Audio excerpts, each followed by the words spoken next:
बेताल को पेड़ से उतारा और कंधे पर डालकर चल दिए। बेताल ने फिर से एक कहानी शुरू की। कभी वाराणसी में राजा महेश का शासन था। वह बहुत दयालु और धैर्यवान राजा थे। उनकी उदारता और बुद्धिमानी के कारण जनता उन्हें बहुत पसंद करती थी। उसी राज्य में धनमाल नाम का एक बहुत अमीर व्यापारी रहता था। उसकी एक सुंदर बेटी थी जिसकी सुंदरता की चर्चा पूरे राज्य में थी। लोग कहते थे कि उसकी सुंदरता देखकर देवियां भी ईर्ष्या करती थीं। एक दिन राजा ने उसकी सुंदरता की चर्चा सुनी और उसकी सच्चाई जानने के लिए अपने 2 सेवकों को व्यापारी के घर भेजा। सेवक वहां गए और लड़की की सुंदरता देखकर हैरान रह गए। एक सेवक ने कहा, राजा को इस लड़की से विवाह करना चाहिए। लेकिन दूसरे सेवक ने कहा, अगर राजा ने इससे विवाह किया तो उनका ध्यान राज्य के काम से हट जाएगा। दोनों ने तय किया कि वे राजा को सच नहीं बताएंगे। राजा को सेवकों पर बहुत भरोसा था, इसलिए उन्होंने जैसा बताया गया उसे सच मान लिया। बाद में व्यापारी राजा के पास अपनी बेटी के विवाह का प्रस्ताव लेकर आया, लेकिन राजा ने बिना सोचे प्रस्ताव ठुकरा दिया। धनमाल ने अपनी बेटी का विवाह राजा के दरबारी से कर दिया। कुछ समय बाद राजा दरबारी के घर के पास से गुजर रहे थे और उन्होंने दरवाजे पर खड़ी लड़की को देखा। उसकी सुंदरता देखकर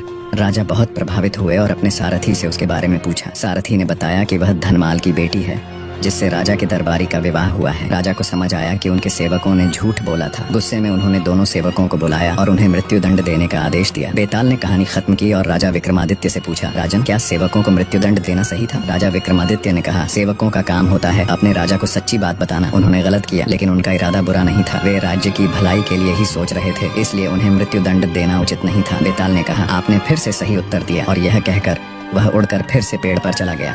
राजा विक्रमादित्य ने बेताल को पेड़ से उतारा, अपने कंधे पर रखा और चल दिए। बेताल ने अपनी कहानी शुरू की। बहुत समय पहले की बात है। राजा पुंडरीक का विशाल राज्य था। राजा पुंडरीक एक दयालु और बुद्धिमान राजा थे जिनका राज्य बहुत खुशहाल था। वे एक साहसी राजा थे और अपने युद्ध कौशल के लिए मशहूर थे। राजा को शिकार करने में भी बहुत आनंद आता था। एक दिन राजा पुंडरीक जंगल में शिकार करने गए। वह एक सुंदर हिरण का पीछा करते करते जंगल के अंदर तक चले गए। अचानक हिरण उनकी नजर से गायब हो गया और राजा रास्ता भूल गए। काफी देर तक जंगल में भटकने के बाद भी उन्हें रास्ता नहीं मिला। शाम होने लगी और राजा थकान, भूख और प्यास से परेशान हो गए। उसी समय उन्होंने देखा कि एक आदमी लालटेन लिए उनकी ओर आ रहा है। राजा ने सोचा कि यह आदमी मदद करने आया है, इसलिए उन्होंने अपनी तलवार वापस म्यान में रख ली। वह आदमी राजा के पास आया और कहा, महाराज, लगता है आप रास्ता भूल गए हैं। राजा ने जवाब दिया, हाँ, तुम सही कह रहे हो। फिर उस आदमी ने कहा, आप मेरे साथ आइए, मैं आपके लिए खाना और पानी लाया हूँ। आराम करें, सुबह हम लोग रास्ता ढूंढ लेंगे। राजा उसकी मदद से जंगल से बाहर आ गए और महल लौट आए। फिर राजा ने उसे अपने दरबार में सेवा का प्रस्ताव दिया, जिसे वह आदमी स्वीकार कर लिया।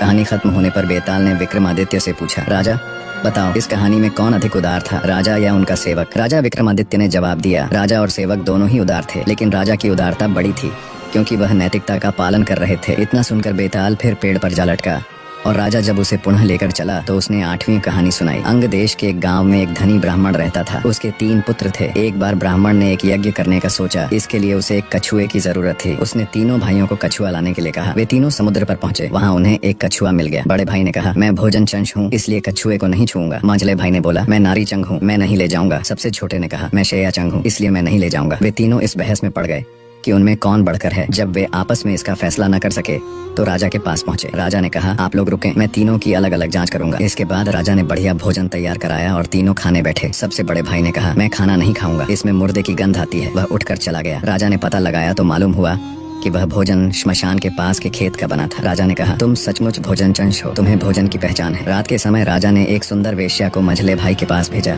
जैसे ही वह वहां पहुंची, मंझले भाई ने कहा, इसे हटाओ यहाँ से, इसके शरीर से बकरी के दूध की गंध आती है। राजा ने यह सुनकर पता लगाया तो मालूम हुआ कि वह वेश्या बचपन में बकरी के दूध पर पली थी। राजा बड़ा खुश हुआ और बोला, तुम सचमुच नारी चंग हो। इसके बाद उसने तीसरे भाई को सोने के लिए 7 गद्दों का पलंग दिया। जैसे ही वह उस पर लेटा, वह अचानक चीख कर उठ बैठा। लोगों ने देखा उसकी पीठ पर एक लाल रेखा खींची थी। राजा को खबर मिली तो उसने बिछौने को दिखवाया। 7 गद्दों के नीचे उसमें एक बाल निकला। उसी से उसकी पीठ पर लाल लकीर हो गई थी। राजा को बड़ा अचरज हुआ और उसने तीनों को 1-1 लाख अशर्फियां दी। अब वे तीनों कछुए को ले जाना भूल गए और वहीं आनंद से रहने लगे। इतना कहकर बेताल बोला, हे राजा, तुम बताओ, उन तीनों में से बढ़कर कौन था? राजा ने कहा, मेरे विचार से सबसे बढ़कर शैया चंग था, क्योंकि उसकी पीठ पर बाल का निशान दिखाई दिया और ढूंढने पर बिस्तर में बाल पाया भी गया। बाकी 2 के बारे में तो यह कहा जा सकता है कि उन्होंने किसी से पूछकर जान लिया होगा। इतना सुनते ही बेताल फिर पेड़ पर जा लटका। राजा लौटकर वहां गया और उसे लेकर लौटा तो उसने यह कहानी कही।